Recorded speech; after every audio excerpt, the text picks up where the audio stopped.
आपका स्वागत है। मैं हूं रितिका, ये हैं सार्थक। और आज के एपिसोड में हम आपके लिए लेके आए हैं किड्स टिफिन रेसिपीज। तुम इतने खुश क्यों? ये बहुत टेस्टी है। यस, ये रेसिपी सारी की सारी बहुत टेस्टी है। मैंने कुछ को हेल्दी रखने की भी कोशिश की है, कुछ अनहेल्दी को भी हेल्दी बनाने की कोशिश की है। बाकी बहुत सारी टिप्स एंड ट्रिक्स है, वो आपको आगे एपिसोड में मिलेंगी। और मैं इंस्टाग्राम ID foo446 और द टिफिन ट्विस्ट को फॉलो करना मत भूलिएगा। अब द टिफिन ट्विस्ट क्या है? अगर आप इस इंस्टाग्राम पेज को खोलेंगे तो आपको मिलेंगी वहाँ पे पूरी टिफिन सीरीज, मतलब उसमें ना रेसिपीज है बहुत सारी। आप सिर्फ उस पेज को खोलिए, सेलेक्ट कीजिए कौन सी रेसिपी बनानी है और उसके आगे आपको रेसिपी मिल जाएगी। उसके इंग्रेडिएंट्स इकट्ठा कीजिए, सुबह आराम से बना लीजिए। हम आप शुरू करें? हाँ, अब हम ना रेसिपी शुरू करते हैं। चैनल को सब्सक्राइब करना, वीडियो को लाइक करना, बेल आइकन हिट करना, कमेंट छोड़ना बिल्कुल मत भूलिएगा और बताइएगा जरूर आप हमें कहाँ से देख रहे हैं, ताकि हम उस तरह की और रेसिपीज ला सकें। तो हमारी जो मतलब भारत में ही देख रहे हैं तो कहाँ से देख रहे हैं। तो आइए अब जल्दी से अपनी रेसिपी शुरू करते हैं। और पहली रेसिपी बनाने वाली हूँ poha cutlet, and this was good, very good. मुझे तो बहुत अच्छी लगी थी। तुम्हारा क्या रेटिंग है? तो सोचना पड़ रहा है। 1000 करोड़ बस बस बस बस बस बस बस बस। और इसका ना जब मैंने पैक किया तो बस हरी चटनी नहीं थी, आप हरी चटनी के साथ करना। आइए बनाते हैं पोहा कटलेट्स। तो आज के टिफिन में हम पैक कर रहे हैं बहुत ही टेस्टी पोहा कटलेट्स। ये थोड़े से डिफरेंट है और बहुत अच्छे बनते हैं। तो इन्हें बनाने के लिए हमें चाहिए 1 कप भिगा हुआ पोहा, 2 उबले हुए आलू, उबले हुए कॉर्न, गाजर और मटर। यहाँ पे आपको गाजर को भी उबालना है, ये ध्यान रखिएगा। तो सबसे पहले हम आलू को ग्रेट कर लेंगे। सुबह सुबह के टाइम पे ये मिक्सचर बनाना कई बार डिफ़िकल्ट हो सकता है, तो आप इसे रात में ही बना के रख सकते हैं। अब इसमें हम डाल देंगे कद्दूकस की गाजर और थोड़ी सी हरी धनिया। अब बारी है इसे सीजन करने की। तो यहाँ पे ना सिंपल सी सीजनिंग जाने वाली है, जिसमें नमक, लाल मिर्च, गरम मसाला, चाट मसाला और भुना ज़ीरा पाउडर है। अगर आप छोटे बच्चों के लिए बना रहे हैं तो आप यहाँ पे लाल मिर्च अवॉइड कर सकते हैं, मगर अगर आप इसे अपनी पार्टीज़ में शामिल करना चाहते हैं तो कूट के हरी मिर्च भी ऐड कीजिए, बहुत ही अच्छा टेस्ट आता है। अब इसे पेशेंस से आपको मिक्स करना है। शुरू में आपको पोहा थोड़ा सा बिखरता हुआ नज़र आएगा। उबले आलू में, पोहे में जब हम नमक डालते हैं ना, तो इसमें थोड़ी देर में लस आ जाता है, तो ये आराम से डो भी बन जाएगा और आप इसके कटलेट्स भी बना पाएंगे। यहाँ पे जो कटलेट्स मैंने बनाए हैं वो थोड़े से बड़े साइज़ के हैं, आप चाहें तो इन्हें छोटा भी कर सकते हैं। तो यहाँ पे कॉर्नफ्लावर, मैदा या आटा, किसी से भी आप स्लरी बना सकते हैं। थोड़ा सा पानी डालेंगे और नमक डाल देंगे। अगेन, अगर बच्चों के लिए ना हो तो आप इसमें चिली फ्लेक्स भी ऐड कीजिएगा। और ये मैंने बनाए हैं ताज़े ताज़े ब्रेड क्रम्स। इनको बनाने के लिए ब्रेड को पहले टोस्ट कर लिया टोस्टर में, उसे ठंडा होने दिया। उससे काफ़ी हार्ड हो जाती है और जब आप इसके ब्रेड क्रम्स बनाएंगे ना तो बहुत ही अच्छे बनेंगे। तो सिंपली कटलेट्स को हम डिप करेंगे कॉर्नफ्लावर स्लरी में और इसे ब्रेड क्रम्ब से कोट कर देंगे। गर्मा गर्म तेल में डालिएगा। जब डालें तब तेल गर्म होना चाहिए, उसके बाद में थोड़ी देर के लिए धीमा कर दीजिए। मैं यहाँ पे कास्ट आयरन की कढ़ाई इसलिए यूज़ कर रही हूँ क्योंकि इसमें बहुत ही कम तेल में मेरे कटलेट्स तल जाते हैं। क्योंकि जब आप कटलेट तलते हो ना तो उसमें ब्रेड क्रम्स बहुत निकलते हैं और तेल वेस्ट हो जाता है। इस तेल को बिल्कुल भी रीयूज़ नहीं करना चाहिए। तो यहाँ पे कटलेट्स हमारे बनके तैयार हैं, एकदम गोल्डन गोल्डन बने हैं। इन कटलेट्स को आज मैं टिफ़िन में पैक कर रही हूँ। थोड़ी सी आम की सोट के साथ में मैंने जामुन भी रखे हैं और एक ये प्रोटीन बार भी है। तो ये है आज का टिफ़िन, पोहा कटलेट की रेसिपी। अब चलते हैं अपनी नेक्स्ट रेसिपी पे और इसमें बनाने वाली हूँ बहुत ही टेस्टी चीज़ एंड कॉर्न बर्गर्स। ये तो मैंने ये रेसिपी मैंने सारी तैयारी करके रखी है ना। आज लाइक मैं सिर्फ सुबह जल्दी जल्दी शूट करके सार्थक को दे दूंगी, लेकिन इसके एक टेस्ट चल रहा है। तो हम लोग रात में यूटीज़ तो बहुत रात में सोए और मैं सुबह लेट हो गई। मैंने रेसिपी तो तैयार कर ली बट शूट नहीं कर पाई थी। मैंने उसको रीशूट किया दिन में और आपके लिए लेके आई हूँ। तो आइए बनाते हैं कॉर्न एंड पनीर बर्गर्स। वैसे नाम तो हमने इसका पिज़्ज़ा बर्गर रख दिया है, मगर ये है कॉर्न एंड पनीर बर्गर। बस इसमें टेस्ट थोड़ा पिज़्ज़ा का भी आता है। आ जाओ जी, शुरू करते हैं मम्मी वाला काम और छुपाते हैं खूब सारी सब्जियां। तो यहाँ पे शिमला मिर्च, गाजर, प्याज और लहसुन मैंने लिया है। आप यहाँ पे बीन्स भी ऐड कर सकते हैं। मेरे फ्रिज में थी मगर मैं ऐड करना बिल्कुल भूल गई। तो यहाँ पे सब्जियों को हमें बिल्कुल बारीक बारीक चॉप कर देना है। कढ़ाई में डालेंगे 1 चम्मच देसी घी। बच्चों का खाना जब भी बनाए देसी घी का ज़रूर प्रयोग करें। साथ ही डाल देंगे चॉप की हुई वेजीज। इन्हें हल्का सा सॉटे करेंगे और ये ना आराम से सुबह सुबह हो जाता है। एक्सपीरियंस से बता रही हूँ, मतलब I was very very sure कि मैं इसे सुबह शूट कर लूँगी, मगर हाँ लेट हो गई। बन तो गया मगर शूट नहीं हो पाया। तो यहाँ पे उबले हुए कॉर्न डाल देंगे, साथ में डाल देंगे नमक और काली मिर्च। आजकल बहुत अच्छे स्वीट कॉर्न्स आ रहे हैं, सीजन में है ना भुट्टा, इसलिए तो ज़रूर से लीजिए, बॉईल करके चाट बना के खाइए। तो नमक और काली मिर्च के साथ में फिलहाल सारी सब्जियां सॉटे हो चुकी हैं। अब डाल देंगे इसमें पनीर। To make it more healthy घर का बना हुआ पनीर इसमें डालिए और इसे भी हम मिक्स कर देंगे।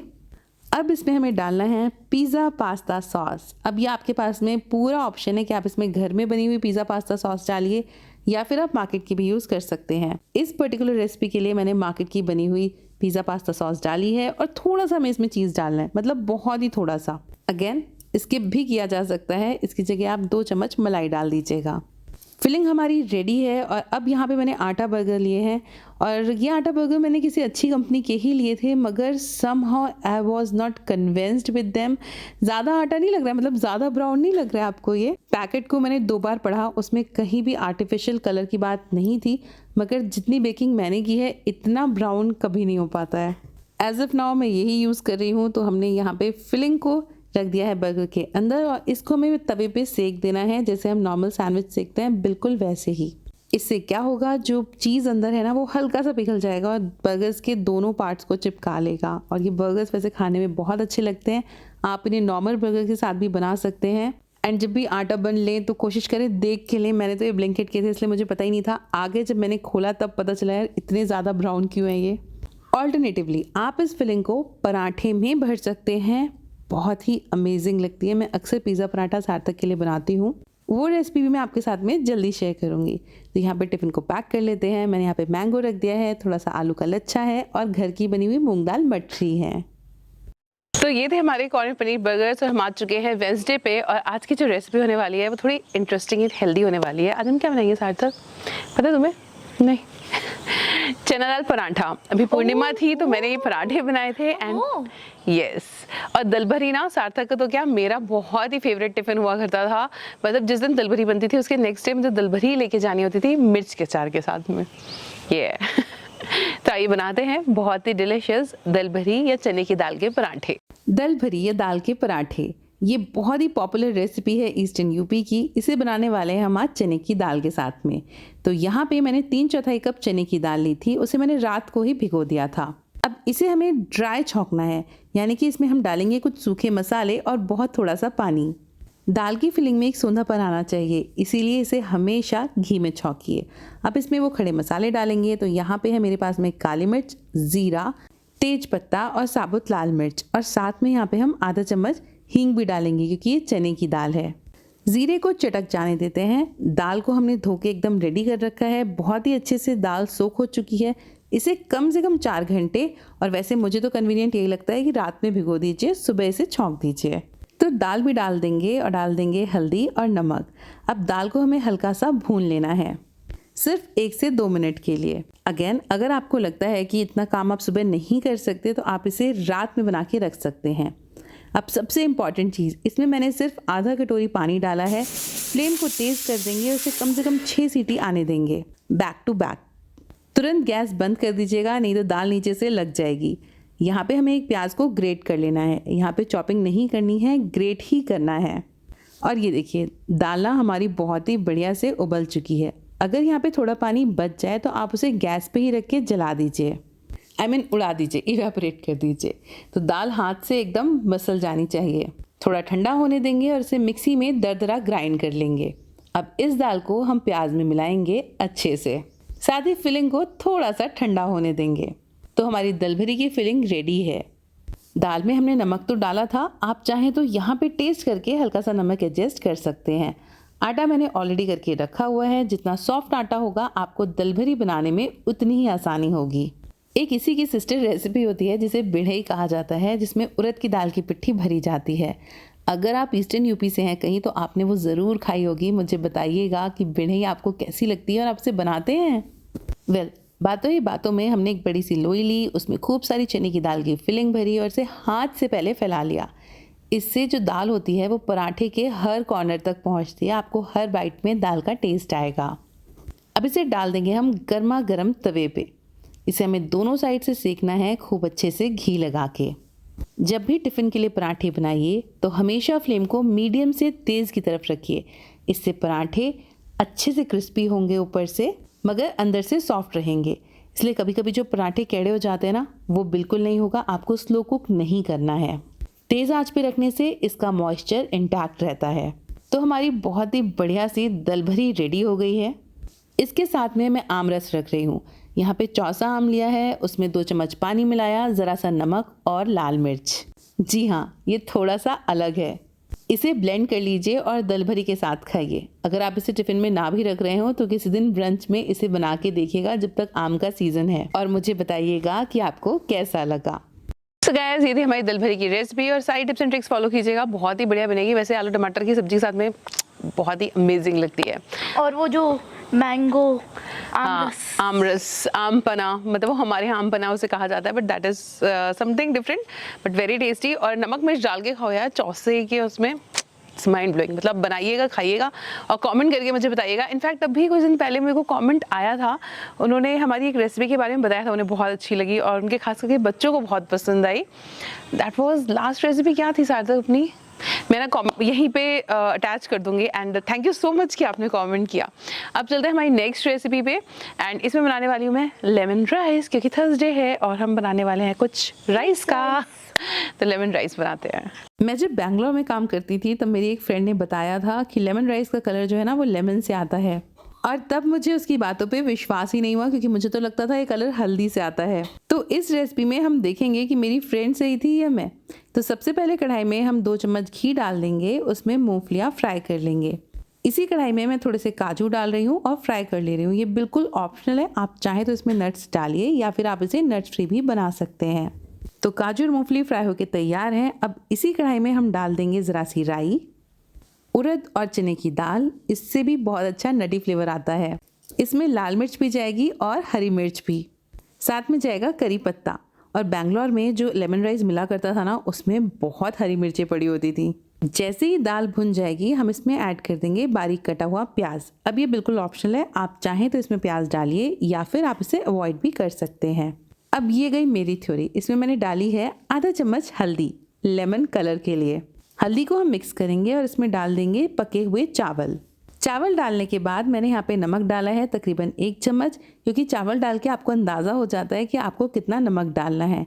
अब जब मैंने इसे मिक्स किया तो इसमें वो कलर नहीं आ रहा था जो कि हम एक्सपेक्ट कर रहे थे।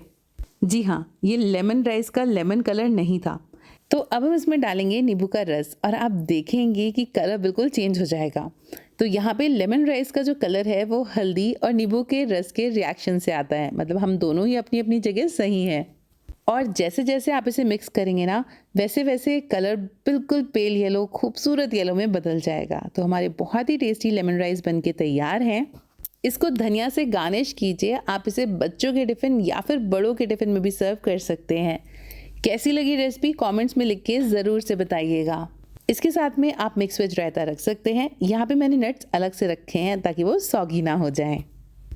सो गाइस, ये थे हमारे बहुत ही टेस्टी लेमन राइस। आज यहाँ पे मौसम बहुत अच्छा है, एकदम बारिश वाला है, कभी भी हो सकती है, प्लेजेंट।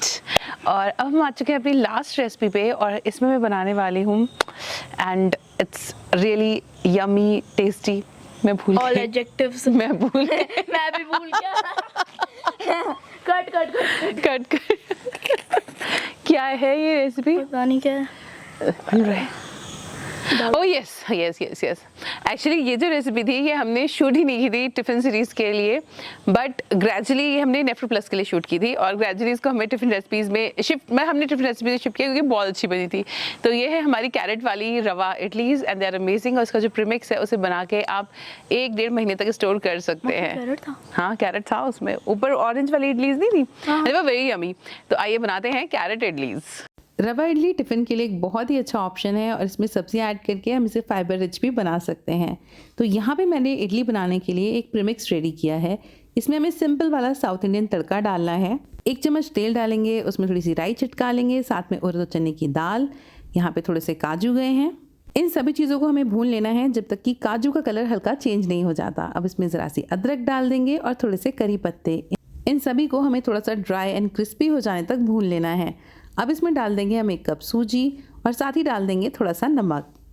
अब इसे फिर से भूनेंगे 5 मिनट के लिए।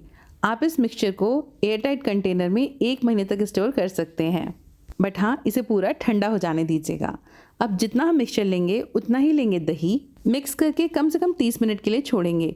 मगर अगर सुबह आपके पास में टाइम नहीं होता तो आप इसे रात में बना के फ्रिज में रख दीजिए। सुबह बस इसे निकालिए, थोड़ा सा बेकिंग सोडा डालिए और मिक्स कर दीजिए।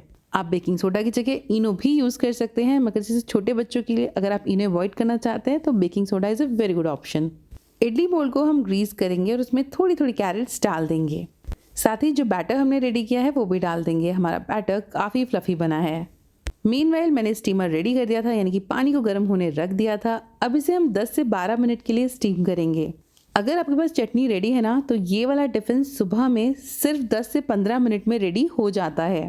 प्लेन इडलीज तो हम सभी बनाते हैं, मगर ये तड़के वाली इडली के साथ में जो फ्लेवर आया है बहुत ही बढ़िया। इसे मैं सर्व कर रही हूँ ग्रीन नारियल चटनी के साथ में। फ्रूट्स में मैंगो है और स्वीट्स में है घेवर। आपको ये वाला टिफ़िन कैसा लगा प्लीज़ मुझे कमेंट सेक्शन में लिख के ज़रूर बताइए। So guys, रेसिपीज आपको कैसी लगी हमें कमेंट सेक्शन में लिख के जरूर से बताइएगा। आपके कमेंट्स का, आपके सजेशंस का, आपके रिएक्शंस का हमें हमेशा वेट रहता है। और हमारे इंस्टाग्राम आईडीज फूड फॉर 46 और द टिफिन ट्विस्ट को फॉलो करना मत भूलिएगा। और द टिफिन ट्विस्ट को तो जरूर से फॉलो कर लीजिएगा। वो बहुत ही बडिंग स्टेज में है, मतलब मैं ये नहीं कहूँगी कि अभी उसमें बहुत कुछ है, लेकिन हाँ 7-8 रेसिपीज पहुँच चुकी हैं और पहुँच रही हैं, और भी हम बहुत कुछ कर रहे हैं। जो लोग पूछते रहते हैं हमसे रिटर्न रेसिपीज के बारे में, उनके लिए भी एक सरप्राइज है, आने वाला है। सो जरूर से फॉलो कर लीजिए। फिलहाल के लिए इस एपिसोड में इतना ही, जल्दी मिलेंगे अगले एपिसोड में, तब तक के लिए keep watching and bye bye. Bye.